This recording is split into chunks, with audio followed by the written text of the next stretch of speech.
मैं हूं राजेंद्र शर्मा। आप देख रहे हैं महोबा न्यूज़।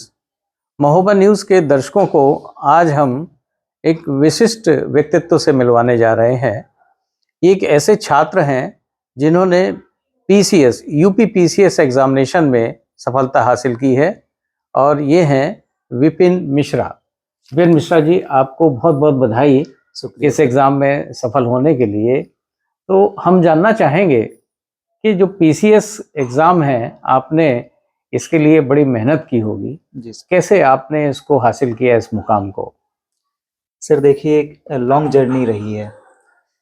जब मैं विद्यालयी जीवन से ही मेरा रुझान था कि मैं कुछ ऐसी स्थिति में पहुंचूं, ऐसी पोस्ट पर पहुंचूं जहां मैं अपने सोसाइटी के लिए कुछ बेहतर कर सकूं।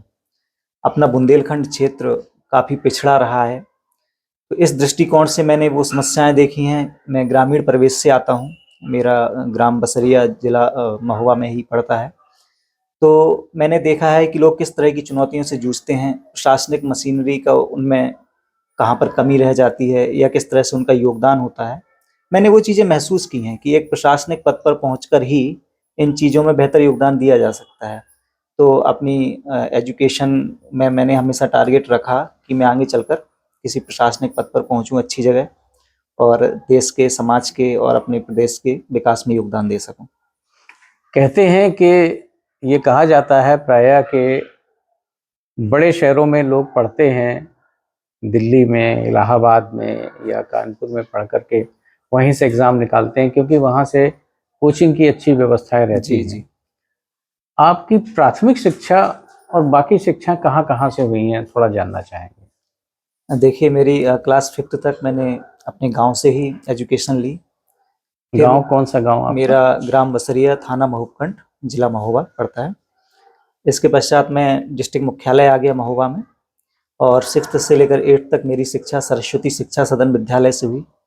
फिर मैं सरस्वती विद्या मंदिर विद्यालय से मैंने 12 किया, इंटर किया। महोबा से ही? जी, महोबा से ही। इसके पश्चात मैंने बीटेक किया ग्रेजुएशन में। पोस्ट ग्रेजुएशन में मैंने एमटेक किया। तत्पश्चात सिविल सर्विसेज की प्रिपरेशन स्टार्ट की और सफलता प्राप्त। कोई और सर्विस आपने इसके पहले किसी और सर्विसेज के लिए अप्लाई किया? जी जी। मेरा CGL 2022 में सिलेक्शन हुआ था पोस्टल डिपार्टमेंट में, और मेरी ज्वाइनिंग बस होने वाली थी नेक्स्ट मंथ कि इसका रिजल्ट आ गया।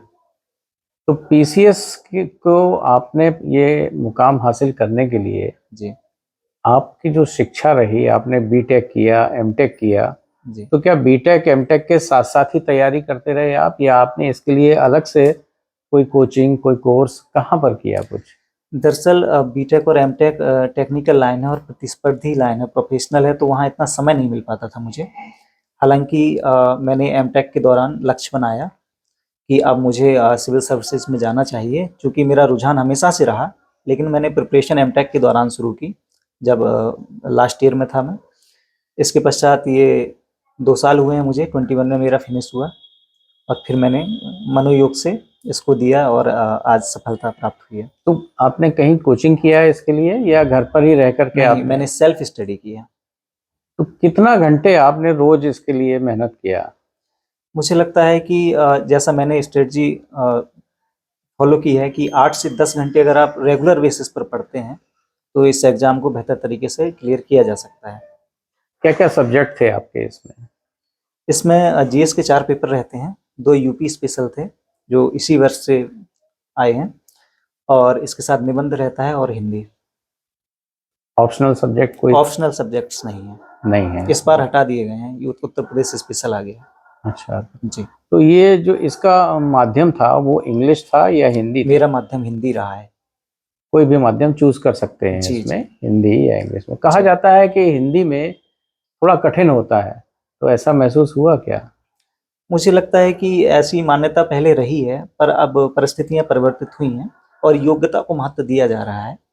हालांकि ये कह सकते हैं कि हिंदी माध्यम में थोड़ा सा सामग्री की समस्या रहती है। जो अध्ययन सामग्री है वो इंग्लिश में कहीं बेहतर मौजूद है, पर अब धीरे धीरे ये कमी भी दूर हो रही है। विनय जी, आपके सिलेक्शन के माध्यम से हम, क्योंकि ये हमारा इंटरव्यू महोबा के बहुत सारे बच्चे भी देख रहे हैं, देखेंगे इसको, जी और हम ये जानना चाहते हैं कि बहुत सारे लोग रिटन तो क्वालिफाई कर लेते हैं, लेकिन इंटरव्यू में वो सक्सेस नहीं हो पाते हैं। जी। तो इंटरव्यू फेस करने के लिए आपने कैसे फेस किया और क्या इसके लिए योग्यताएं होनी चाहिए ताकि इंटरव्यू आदमी निकाल ले जाए? जी। इंटरव्यू देखिए, साक्षात्कार जो है ये व्यक्ति के व्यक्तित्व की परीक्षा है। वास्तव में ये ज्ञान से अधिक इस दृष्टिकोण की परीक्षा है कि आप जिस सेवा के लिए चयनित होने के लिए आए हैं, क्या आपका व्यक्तित्व उस चीज़ को सूट करता है? तो मैं यही कहूँगा अभ्यर्थियों से जो आगे देने वाले हैं कि आप अपने ज्ञान के साथ-साथ अपने व्यक्तित्व पर ध्यान दीजिए। किसी प्रकार की समस्या नहीं होती है, वहाँ माहौल बड़ा ही फ्रेंडली रखते हैं। Board members, honourable board members, Shri Rampyare sir का बोर्ड था मेरा, तो बड़े ही अच्छे वातावरण में इंटरव्यू हुआ। किसी प्रकार का दबाव नहीं रहता है। बस आपकी थॉट्स क्लियर होनी चाहिए। आप जिस चीज़ को करने जा रहे हैं, उसको लेकर आपके पास पर्याप्त जानकारी होनी चाहिए और आपके पास एक विज़न होना चाहिए कि अगर आप सर्विस में आते हैं, तो किस प्रकार से आप उपयोगी होंगे। नहीं, ये तो बात ठीक है। ये आपने कहा कि अंदर दबाव नहीं आपने महसूस किया, लेकिन इंटरव्यू का तो एक वैसे ही एक फोबिया होता है ना, जी, जी। एक भय होता है। जी, जी। लोग अंदर घुसते ही जो है बहुत लोगों के हाथ पैर भी कांपने लगते हैं। जी, जी। तो इस चीज को जो है वो आपने कैसे कंट्रोल किया? आपने पहला इंटरव्यू दिया था या इसके पहले कई और इंटरव्यू दे चुके? ये मेरा पहला ही इंटरव्यू था। जी। परंतु मैंने जैसे कि मार्गदर्शन मैंने वीडियोज़ देखे हैं पुराने टॉपर्स के। वीडियोस देखे हैं। पुराने टॉपर्स जो रहे हैं, तो काफ़ी प्रेरणा मिली और उनसे अपनी कमियों पर कार्य करने के लिए मुझे प्रेरणा मिली कि क्या करना चाहिए, कैसा उचित रहेगा।